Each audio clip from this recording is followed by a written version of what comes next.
You can reasonably disagree with how our government executes the responsibilities we have given it. But that is very different from saying we're no longer going to allow our political opponents to participate in the process. That is the Trump model. We're going to participate in elections the way we always have until the way we've always done things stops working for me, and then we're going to change the rules to stay in power. It's the exact same playbook that autocrats have been using to try and end free and fair elections throughout human history. Very few issues in life are actually black or white, binary, but this one actually is. Either you are a supporter of free and fair elections and representative democracy, and you think that Donald Trump's attempts to end those things was a grave, dangerous crime that cannot go unpunished, or you simply do not really believe in democracy after all. Which is why we need to call out the elected Republicans who are tying themselves into knots to defend Trump's indefensible conduct. It's absolutely anti-democratic, and there's absolutely no reason to do it. You simply don't have to support Donald Trump on this one. It's the wrong thing to do. When you say what Trump did wasn't really that bad or call the whole process a witch hunt, you're tacitly supporting the attempted theft of democracy. Every person living in this country is protected from tyranny only by our shared belief and support of our democratic institutions. Your ability to have a say in the way your government is run only exists when the political system actually functions the way it is supposed to. Donald Trump tried to undo that. So the threat is existential at this point. It does not matter if you care more about abortion or inflation or crime or the climate. You lose your say in how we collectively tackle any of those issues when you lose your say in the democratic process. And by defending Donald Trump in this particular circumstance, that is what a whole bunch of people are signaling that they're on board with. That's why this has to be sorted out now in a court of law. Because if we lose this fight, there may never be another chance to try again. I know that sounds hyperbolic, but it's true. American democracy itself is actually at stake. In a way, it reminds me of the now iconic closing argument that Congressman Adam Schiff made during the first impeachment of Donald Trump. If right doesn't matter, we're lost.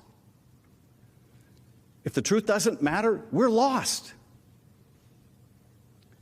The framers couldn't protect us from ourselves if right and truth don't matter. Here, right is supposed to matter. It's what's made us the greatest nation on earth. No constitution can protect us. Right doesn't matter anymore. And you know you can't trust this president do what's right for this country. You can trust he will do what's right for Donald Trump. Congressman Adam Schiff is a Democrat of California. He was the lead impeachment manager during Donald Trump's first impeachment, as you just heard. He sat on the January 6th committee. He currently is a candidate for the United States Senate, and he joins me now. Congressman, good to see you this evening. Thank you for being with us. I want to go back to that speech that you made. Here, Right Matters is also the title of Alexander Vindman's book. Vindman, of course, kicked off the whole impeachment by reporting the phone call to Volodymyr Zelensky, the extortionate phone call. And he used the term in his testimony because he was trying to reassure his father, who had come from Ukraine and earlier from Russia, that that's okay, Dad, don't worry about me because I'm here in America where right counts for something, right matters. His whole point was in America, they make a distinction between right and wrong. He was saying that that's what our democracy is. But what Donald Trump is saying is that's not really true.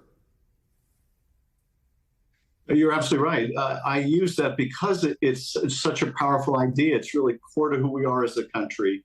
And, you know, sadly, and you were so right to point this out, what has allowed Donald Trump to put our democracy on such fragile ground, to tear down and tear out so many of our institutions, is the willing enablers in the U.S. Congress.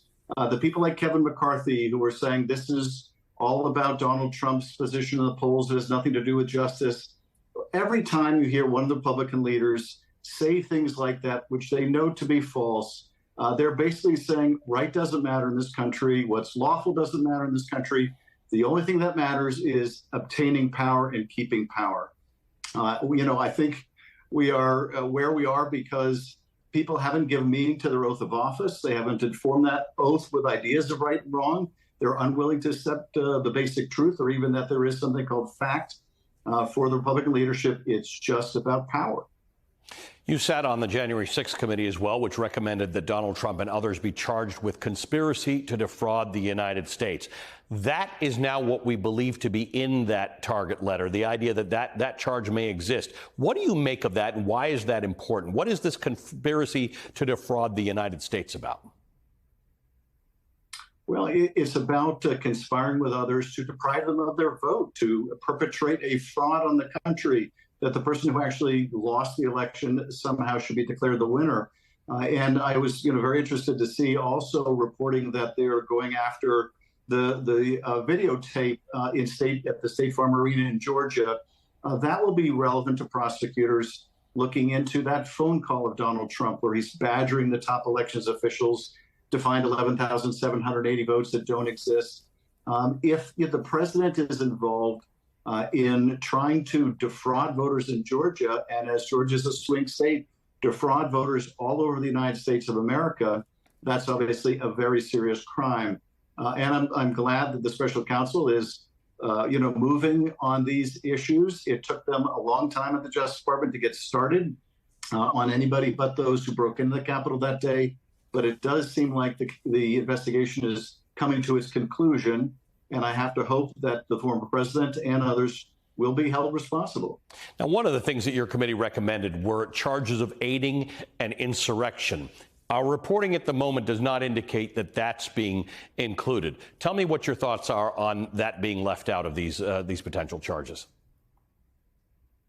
Well, I think certainly the former president's involvement in inciting that attack on the Capitol, a powerful evidence such as on January 6th, when he's told that there's a problem at the metal detectors, but it's not the usual problem.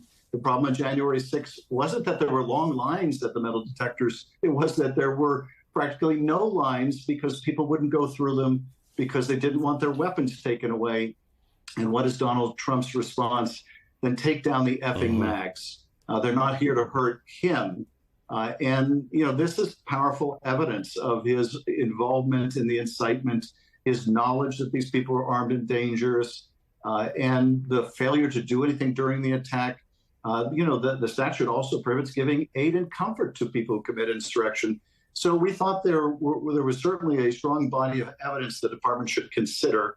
But, having been a federal prosecutor myself, they're going to look for what is the most provable, strongest case. And he's been very conservative in the charging in Mar-a-Lago. I think he'll be conservative in the charging around January 6th, if indeed he brings charges against the former president. So the conspiracy part of defrauding the United States government, that's important because that's what the government's role was.